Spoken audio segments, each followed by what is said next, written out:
Sports Renegades, SportsTownChicago.com, and now we're finally doing our long-awaited baseball talk. And I know last week someone really wanted to talk about baseball, and then something came up at the last minute.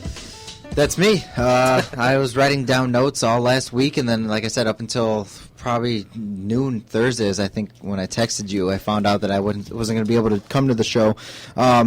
Yeah, you were pretty pissed. It was pretty cool because we did our show at 6, just a couple hours after the winter meetings ended. Right. Obviously the news came out, I believe that was Tuesday night of the Lester signing. Right, and then like Thursday was like early Monday morning. Thursday was the day of the Kemp trade, the Jimmy Rollins trade, all those trades. Dan Jennings to the White Sox, Matt Latos to the Marlins, Rick Porcello to Boston, I think, happened around that time. Yep, Yoenis Cespedes to Detroit, Alfredo Simone to Detroit. I didn't think the Red Sox would have such a good rotation that they have now. Going into the winter meetings, I was like, well, they're going to be screwed. I mean, sure, they might have an offense. They have no pitching. But they have Wade Miley, I think, is Wade Miley, Rick Porcello. They still have Clay Buchholz, Justin Masterson. And Joe Kelly, right? I mean, that's a pretty. I mean, it's not a great rotation, but that's a pretty serviceable rotation, especially with the offense that they have now. And a good bullpen. And the Phillies are still trying to send Cole Hamels to the Red Sox, and they kind of don't have room for him. Right. It's pretty amazing. Because I mean, if those guys can all have ERAs in the high 2s or low 3s, at least if some of them do. I mean, the Red Sox will have a chance to win every day, which will be a pretty exciting thing for them because they really didn't have any expectations after having a really bad year. They didn't really do much, but now they're back on track to be pretty good in 2015. Right, they got a lot of good young guys: Mookie Betts, Brock Holt, and now they're dangling Alan Craig in trade talks. Yeah, they are, and they have some of the guys that would be willing to go there. We'll have to see if Alan Craig moves or not. Yeah, I mean, so obviously the Cubs signing John Lester, Jason Hamill, trading for Miguel Montero. Chris, do you want to give us your first thoughts?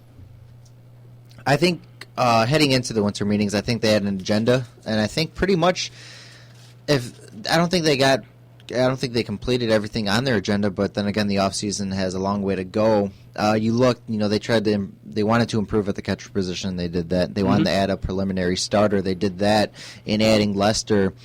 You add a bullpen arm in Jason Mott, which I think could be an underrated signing. I definitely like the Jason Mott signing. I think he could do I guess there's going to be closer competition now between him and Rondon, right? Yeah, Mott led the league in saves in 2012. Right. Also, I think his contract has. I think if he reaches a certain amount of saves or whatnot, he gets more money. It's one of those deals. He's got incentives. Yeah, plenty of incentives in that deal. So, competition, I know Madden likes to mix it around with the bullpen as well. Mm-hmm. So it'll be interesting to see. Getting rid of Wesley Wright, what do you see happening with it? Do they add a lefty? I know they've got Felix Dubront. They've got Zach Rosscup. I mean, obviously one of Wood or Waddle will be in the pen. It's just, I was confused letting Wesley Wright go because he had a really good year. Mm-hmm. And another thing, he was under club control, so it's not like they had to go and re-sign him. They had to tender him a deal, which he would have only been making like $1.6 million. Yeah, it only would have, barely would have been $2 million. So. And if anything, if you want to give someone else a look, you flip him at the deadline for some low A pitcher. Kind of like what they did with Justin Ruggiano yesterday. Right. Mm-hmm. I don't think the Cubs are done. I think they try to add an outfield bat. No, I think that's why they got rid of Ruggiano. Johnny Gomes must be ready to sign with the Cubs. I think that too, but I think that they had another outfielder, right? Right, yeah. Right now the outfield looks like Soler in right, Alcantara in center, and Coghlan in left. They'll have Sweeney on the bench. Yeah. He's more of a left-handed Yeah, and see, bat. I don't really see Alcantara as a starter. In my opinion, I don't see him as a starter. I see him as a starter maybe 1 or 2 days a week. I don't see Alcantara as your starting center fielder, which is why I think they're going to get a guy like Johnny Gomes. Well, they wouldn't get Johnny Gomes to start. I mean, right, but then you could have then you could switch off at least between Alcantara and Gomes, or another combination, because I do like Coghlan as a starter. I think he could be a pretty good player. Yeah, he makes hard contact. I mean, they don't make this Ruggiano trade unless they know they're getting Johnny Gomes or some other veteran right-handed bat that has some sort of power. And another thing to go along with that is I mean, Ruggiano did really nice for him, so they wouldn't just trade him and not have a backup plan. Right. One of the things I've been considering is you saw after adding Lester and Hamill to a rotation that you already had, 6 or 7 pitchers that could make the rotation. Mm-hmm. Could you see the Cubs maybe sending Castillo and maybe someone like Travis Wood or Dubront in a deal to get a bat? I doubt they're going to trade Dubront because they just finished his trade. I'm not sure. He doesn't really have much trade value. Now, that could be the case. I read the Phillies have interest in Travis Wood, except what kind of outfield bat are you going to get from them? Right, exactly. It's not like you're going to get Marlon Byrd or something. Would you want him? He's 38. No, absolutely not. He's already had his time here in Chicago. But that's one of the interesting things is with Wood, he's not coming off the best year, but I think 2 years ago you can tell teams that he still has bright spots. Right, he was an all-star in 2013. And he can hit. Right. He can hit. He can pinch hit. And another thing, if he doesn't make the rotation, you could have him coming out of the bullpen. Which, true. Do you see that happening? Because you have I Lester, think Travis Hamill. Wood will be our 5th man next year. If he stays, I think he's going to be our 5th man.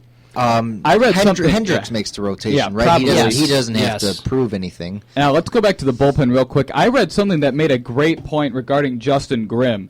He probably will not make the team out of spring training due to the fact that he's going to be a Super 2 player if he starts on the Major League team.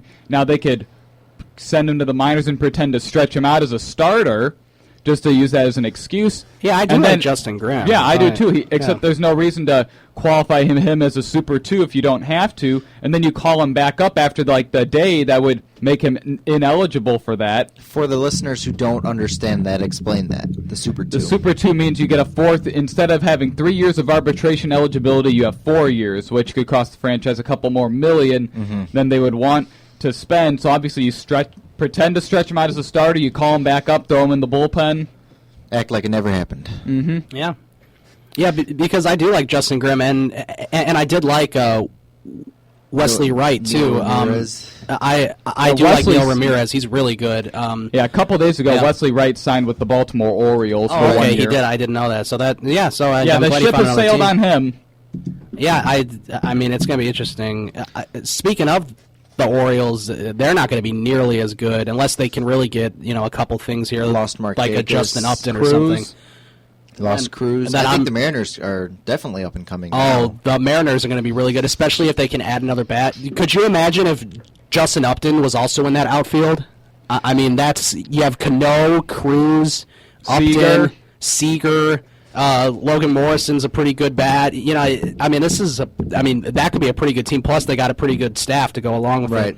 Right, and they do need an outfielder after trading Michael Saunders, and they missed out on Melky Cabrera. They traded for Justin Ruggiano, except he's not going to be starting.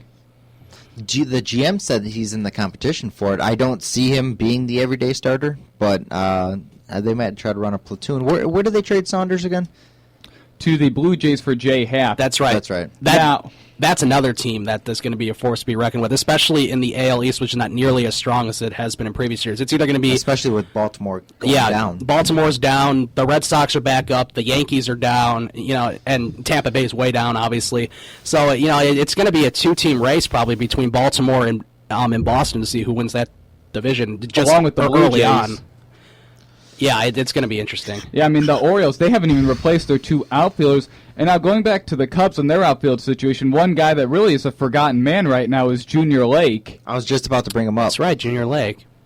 I mean, what happens? I mean, obviously they're probably going to give him a chance to possibly make the opening day team. Because when he's hit, he's shown like he can be an everyday player, except he went through the sophomore slump. Yeah, he went through a big sophomore slump. He was only batting, he was lucky if he was batting 220. Yeah, I mean, the thing with him that was frustrating was he's got good plate discipline. It's just he refuses to walk. He has no problem getting to 3-ball counts, except it doesn't matter how far it is out of the zone, he's swinging. He, refuses to walk. Except he went back down to AAA, and he was performing very well. He was walking, and he hit over 300. And another guy that could be in competition for a job or maybe his trade bait is Mike Alt, because there's rumors that the Giants might want him or Luis Valbuena to fill in at third base, except if they want Valbuena, he's not coming cheap. The Cubs value him extremely highly, so they probably have to give up their number or their top prospect, Kyle Crick, who's a Double-A pitcher who performed very well last year.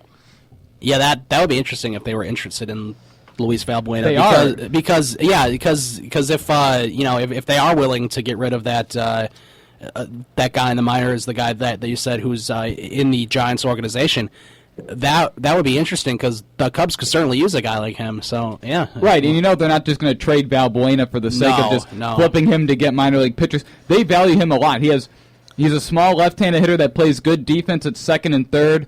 He's got tremendous He has the capability power of hitting 20 home runs about. I don't know if he'll ever get there, but he has the capability of doing it. Right, along with the fact he plays good defense and he walks. That's what the organization loves. He's probably got him and Rizzo are probably the two best batter's eyes. I mean, he walks a lot. His on-base percentage is like 350.